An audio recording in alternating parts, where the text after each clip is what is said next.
नमस्कार दोस्तों, मैं रवि आप सभी का स्वागत करता हूं। आज हम जानेंगे कि ज़्यादा पूजा पाठ करने पर आप लोगों के घर पे भूत प्रेत क्यों प्रवेश कर जाते हैं। क्यों आप लोगों को ऐसा महसूस होता है जैसे कोई न कोई नेगेटिव शक्ति आपके घर में प्रवेश कर चुकी है और जो आपके घर में लड़ाई झगड़े शुरू करा रही है।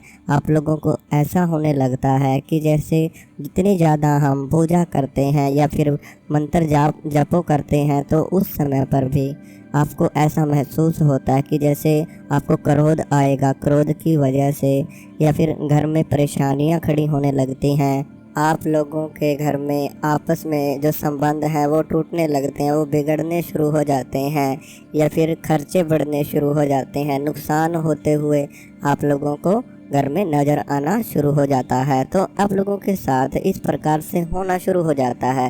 तो आप लोगों के मन में यह सवाल बार बार आता होगा कि जब भी मैं पूजा पाठ करता हूँ तुरंत ऐसा होने लगता है, या फिर कई बार तो यह जो शक्ति है वो ज़्यादा होने के कारण आप लोग पूजा के समय पर बीमार तक पड़ जाते हो। जैसे ही पूजा करोगे आपको बीमारी होने लगेगी, पूजा के स्थान पर बैठ नहीं पाओगे, आपके शरीर में दर्द होना शुरू हो जाता है। तो इस प्रकार से आप लोगों के जीवन में परेशानियां जब आने लगें उस समय पर आप लोगों को ऐसा महसूस होता है कि जैसे कोई गलत शक्ति, कोई भूत प्रेत या कोई नेगेटिव ऊर्जा आप लोगों के घर पे प्रवेश कर चुकी है। तो हम आप लोगों को बता दें कि आप लोगों को जो पूजा करते हो वह पूजा करने से ऐसा महसूस नहीं होता, ठीक है। पूजा करने से आपके घर में कलेश नहीं होते। कलेश ये इसलिए होते हैं क्योंकि आपके घर में पहले से ही कोई नेगेटिव शक्ति होती है और जिसको मतलब दूर करने के लिए जब आपके जीवन में परेशानियां आई, जब वो पहले नॉर्मल इंसान के जीवन में जब परेशानी आती है तो वह सोचता है कि चलो हर एक इंसान के जीवन में सुख और दुख आते ही आते हैं, लेकिन जब वह परेशानियां बढ़नी शुरू हो जाती हैं तो आप लोगों को ऐसा महसूस होता है जैसे कोई शक्ति आपके घर में गलत है। तो उस समय पर आप पूजा पाठ करनी शुरू कर देते हो। आप ज़्यादा से ज़्यादा पूजा करते हो कि आप अपनी समस्याओं को दूर कर सको। तो होता क्या है कि जब आप ये ठान कर पूजा पाठ करते हो तो ऐसी स्थिति में आपके घर में अगर कोई पहले से ही कोई नेगेटिव शक्ति, कोई भूत प्रेत बाधा आपके घर में है, तो जब भी आप पूजा करोगे तो वह आपके शरीर पर परेशानी लेकर आने लगती है। वह आपके घर में झगड़े कलेश करा देती है। फिर अगर आप फिर भी नहीं वो होते, मतलब नहीं रुकते पूजा करने से, फिर वह आपके खर्चे को बढ़ाना शुरू कर देती है। घर में नुकसान होने शुरू हो जाएंगे और आपका शरीर एक बीमारी अवस्था में आना शुरू हो जाता है, बीमारियां लगा देती है। और कोई कोई नेगेटिव शक्ति इतनी वो पावरफुल अवस्था में जब आना शुरू होती है तो ऐसे में आप लोगों को वह ऐसा नुकसान देने लग जाती है जिसकी वजह से आपको ऐसा महसूस होता है कि अब तो हमारे जीवन ख़त्म ही हो चुका है। क्योंकि अब तो हम अगर भगवान की भी पूजा करते हैं तब भी हमारे जीवन में कष्ट ही कष्ट आ रहे हैं।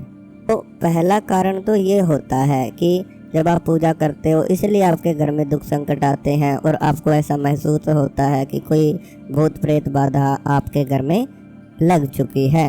तो वो एक क्यों होता है ऐसा, क्योंकि वो आपको उसको पता है कि अगर कोई देवता इस घर में आना शुरू हो गया एक बार तो वह वो जो नेगेटिव शक्ति है उसकी जो शक्ति है वो चलनी घर में कम हो जाती है। क्योंकि जब आपके घर में देवी देवताओं का पहरा हो जाएगा तो उस समय पर कोई भी भूत प्रेत बाधा हो उनकी शक्ति चलनी कम हो जाती है।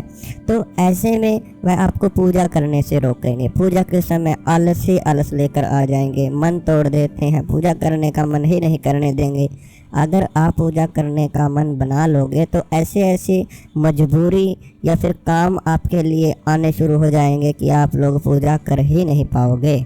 अगर करोगे तो आपको रात्रि के में जो सपने आते हैं उनमें भी आपका विश्वास कमज़ोर जिससे हो जाए देवी देवताओं से, ऐसे सपने आना शुरू हो जाते हैं। तो इसीलिए बोला जाता है कि पहले अपने घर में चेकिंग ज़रूर कराएं अपने घर की, ताकि आपके घर में कोई बुरी शक्ति हो पहले वो कट सके, उसके बाद ही देवी देवता की शक्ति आपके घर में आ सके। क्योंकि होता क्या है जो आप पूजा करते हो वो प्रेत ही आपकी पूजा खा जाता है, वो शक्ति बुरी ही आपकी पूजा को खाना शुरू करती है। जो भक्ति भोग देते हो, खाने का मतलब है कि वह जब आपकी पूजा में रोक टोक करेगी तो आपका मन दो तरह की साइड होता है, एक तो अपने कामों की तरफ या फिर अपनी परेशानियों की तरफ, दूसरा देवी देवताओं की भक्ति की तरफ। तो आधा मन उधर होता है, आधा उधर होता है, तो इसलिए आधी पूजा आपकी व्यर्थ चली जाती है। ऐसे में वो जो बुरी शक्ति है वो पूजा खाना शुरू कर देती है।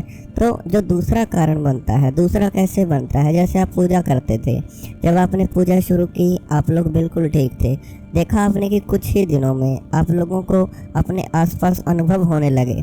कुछ साधक बोल देते हैं कि मुझे देवी देवता के आते हैं, मुझे देवी देवता आते हैं, या फिर काफ़ी साधक तो ऐसा भी बोलते हैं कि मेरे शरीर पे देवी देवता की शक्ति आना शुरू हो चुकी है, या फिर मेरे घर पे शक्ति आना शुरू हो चुकी है, मुझे आभास होते हैं।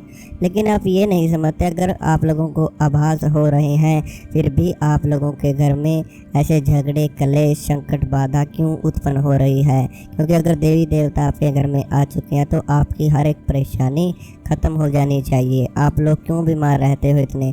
आप लोगों के काम ही उस समय पर बिगड़ने क्यों शुरू हो जाते हैं?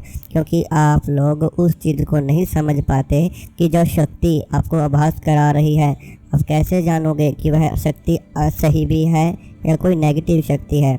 कई बार क्या होता है, जब आप भक्ति करते हो तो आपके आसपास मतलब कि कोई ऐसे भगत होते हैं, सभी नहीं होते, कुछ भगत गलत होते हैं जो क्या करते हैं, वह अपने से ऊपर किसी और को नहीं देखना चाहते। तो ऐसे में वो भगत आपके शरीर के साथ कोई बुरी शक्ति लगा देते हैं।